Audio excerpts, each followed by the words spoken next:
Pemirsa yang berbahagia, telah sampai kepada kami satu pertanyaan yang isinya, bagaimanakah cara taubat dari zina? Haruskah melakukan sholat taubat? Pertama, berkaitan dengan masalah sholat taubat.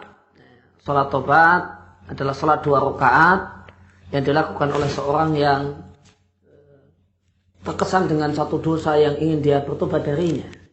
Maka dituntunkan untuk sholat 2 rakaat biasa, tidak ada tata cara khusus untuk pelaksanaannya.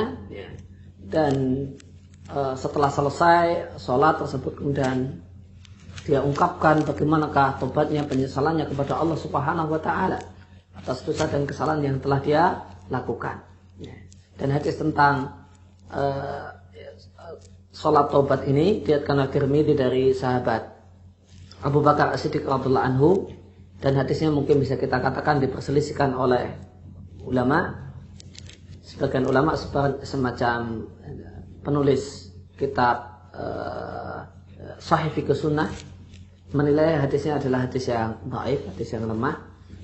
Namun sebagian ulama yang lain, diantaranya adalah Al-Hafidz Ibnu Katsir di tafsirnya, menilai hadisnya adalah hadis yang derajatnya hasan. Insya Allah kesimpulan dalam masalah ini, hadisnya adalah hadis yang bisa kita jadikan sebagai landasan untuk beramal. Maka dituntunkan untuk mengerjakan sholat 2 rakaat sebelum orang mengikrarkan tobatnya kepada Allah Subhanahu wa Ta'ala, mengikrarkan penyesalannya kepada Allah Subhanahu wa Ta'ala yang dilakukan setelah menyelesaikan sholat 2 rakaat. Dan ini hukumnya satu hal yang dianjurkan dan bukan satu keharusan. Maka jika ditanyakan apakah harus sholat taubat, jika yang dimaksud dengan harus adalah wajib, maka jawabannya tidak wajib dan tidak harus. Dan jika seharusnya dalam artian dianjurkan, maka sholat 2 rakaat, sholat taubat 2 rakaat ini satu hal yang dianjurkan. Maka orang yang memiliki dosa dan kesalahan, semisal berbuat zina, maka kewajiban dia adalah bertobat kepada Allah Subhanahu wa Ta'ala dengan memenuhi syarat diterimanya tobat. 5 poin syarat diterimanya tobat.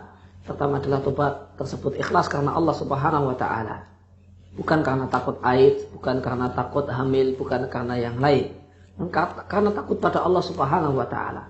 Juga orang itu berhenti dari maksiatnya, dari zinanya, namun karena takut aib atau karena takut hamil atau karena ketakutan yang lain, maka ini tobat yang tidak ikhlas karena Allah.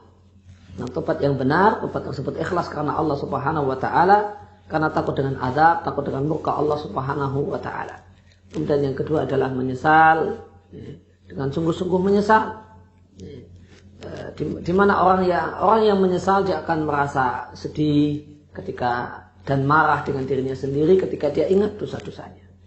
Dia merasa hatinya pilu, bagaikan disayat-sayat sembilu ketika dia mengingat dan mengenang keburukan dan kemaksiatan yang dia kerjakan dan dia lakukan.